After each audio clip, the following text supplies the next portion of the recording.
طب الاعلام الرياضي شايفه ازاي؟ انا مش راضي، ما انا شايفه بقول لك اهو.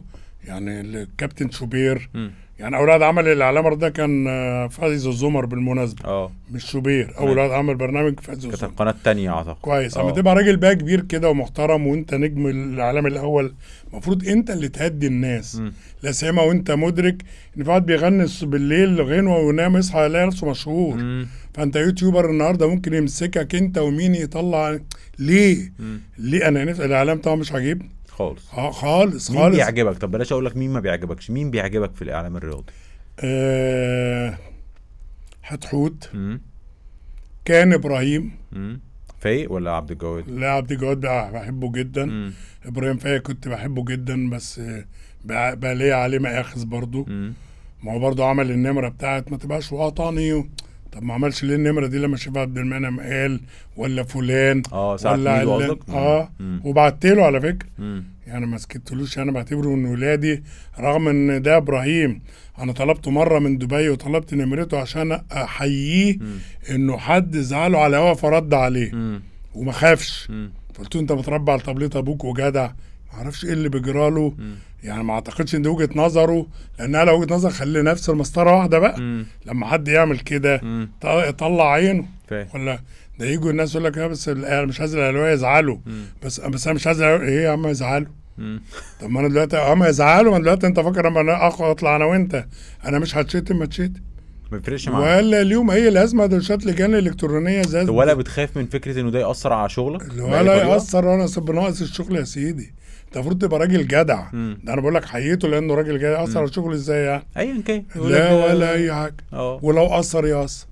انا شخصيا اميل الى ان انا احب ابقى عادل وبكره الظلم عامه.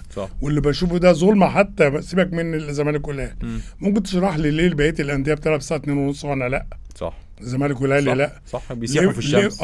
السعوديه عندهم في الرياض استادين، استاد الملك فهد واستاد الملاذ او الملز او حاجه زي كده. هناك الاتحاد والنصر والهلال كلهم بيلعبوا زي بعض على الملعبين. طبعا كلهم عايزين يلعبوا على الملك فهد. هي دي العداله. نلعب في نفس التوقيت، ناخد نفس الحقوق، نلعب في نفس الماتشات. يا راجل الدوري الاهلي بقى متأجله 15 ماتش، والوداد اللي بينافسوا مش مسجله ولا ماتش، بيلعب عادي. ليه؟ لان ده بيمثل مصر، وده اكذوبه صدقوها. يعني حاجه غلط والله العظيم. انا لما بهزر ممكن تقول لي الاسماعيلي ده يصرف منين؟ المصري لولا كامل ابو علي يصرف منين؟ دي مش رياضه.